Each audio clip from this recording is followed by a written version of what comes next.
Assalamualaikum warahmatullahi wabarakatuh. Oke, kita bertemu lagi di acara Praktikum Biokimia. Nah, di acara ini kita akan membicarakan tentang salah satu uji lipida, yaitu uji acrolein. Nah, apa sih uji acrolein ini? Nah, uji acrolein ini adalah uji yang digunakan untuk menunjukkan suatu mutu minyak atau kualitas minyak, apakah minyak itu merupakan kualitas yang bagus, dapat digunakan atau tidak, itu berdasarkan dari bau.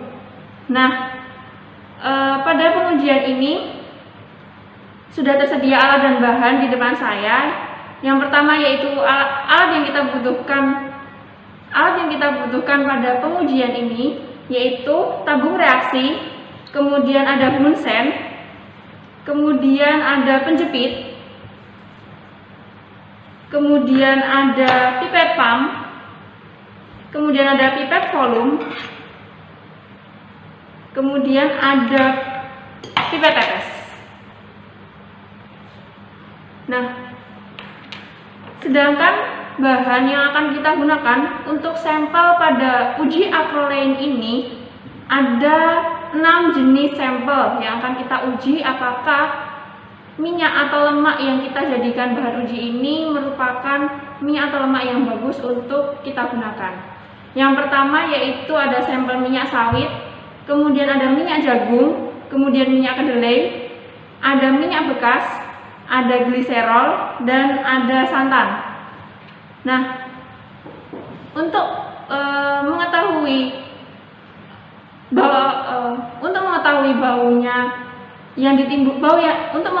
bau yang ditimbulkan oleh sampel yang tersedia, kita perlu menambahkan amonium sulfat atau sering kita sebut NH4 atau sering kita sebut NaHSO4.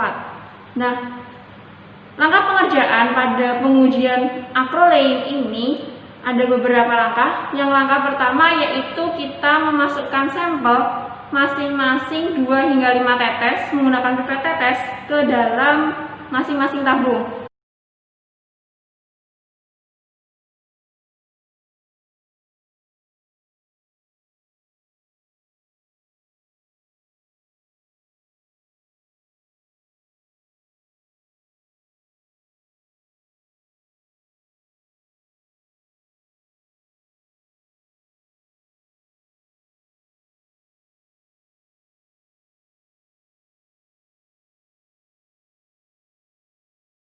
Nah, setelah ke-6 sampel ini sudah masuk ke dalam tabung reaksi, selanjutnya baru kita tambahkan NaHSO4 atau amonium sulfat sebanyak 1 ml ke masing-masing tabung reaksi.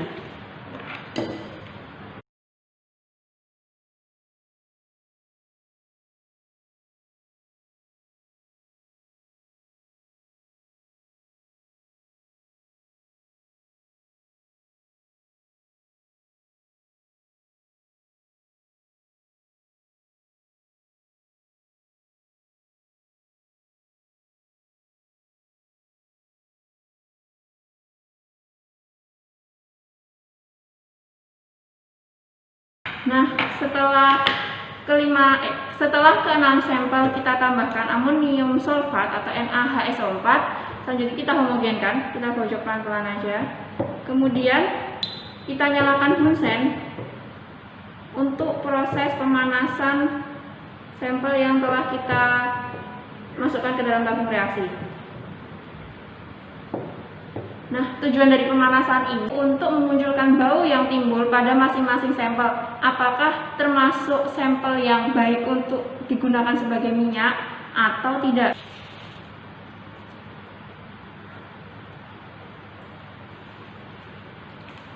Nah, setelah Bunsen nyala, kita panaskan secara pelan-pelan, hati-hati, dan rasakan bau yang timbul dari masing-masing sampel setelah dilakukan pemanasan. Kita jepit tabung reaksinya, kemudian kita bau dari sampel ini.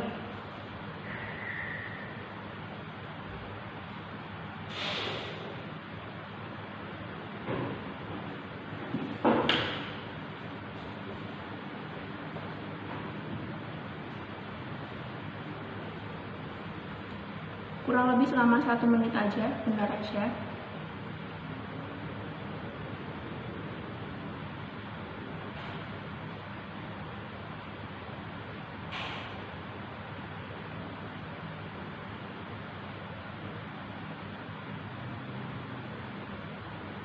Untuk minyak sawit ini tidak menimbulkan bau yang tengik atau bau yang menyengat setelah dilakukan proses pemanasan. Kita diamkan sebentar, kita rasakan baunya lagi, kemudian kita ganti yang minyak jagung.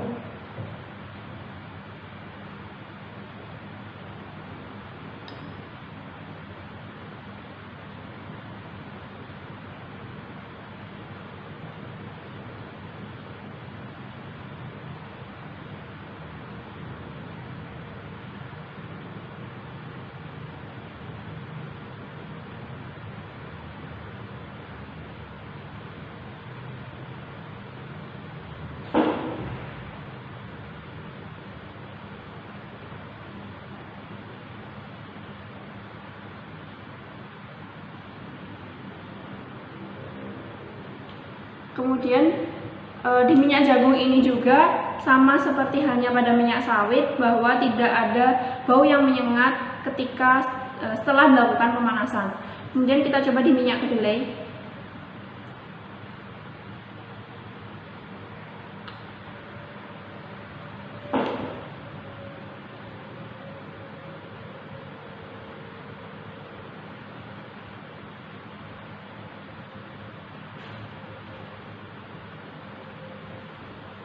Di minyak kedelai juga masih sama, tidak tercium bau yang menyengat atau tengik ketika setelah dilakukan pemanasan.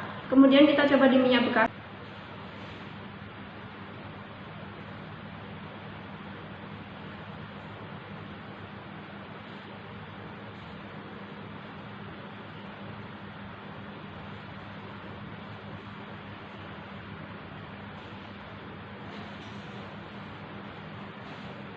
Pada minyak bekas ini tercium bau yang cukup tengik atau menyengat setelah dilakukan proses pemanasan. Kemudian gliserol, kita coba lakukan juga pemanasan.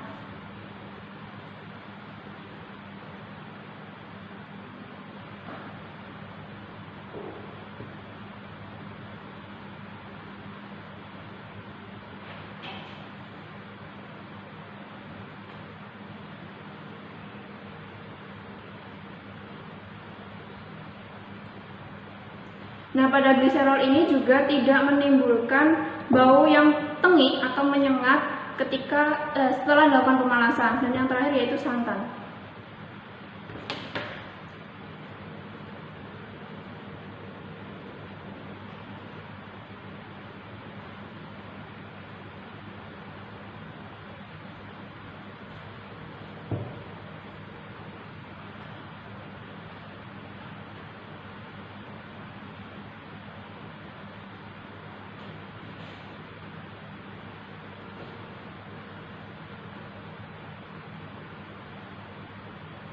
Nah,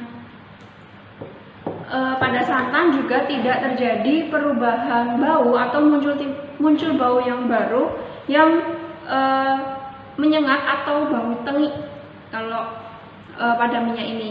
Jadi di antara ke-6 sampel yang kita gunakan itu hanya sampel minyak bekas yang memunculkan bau tengik.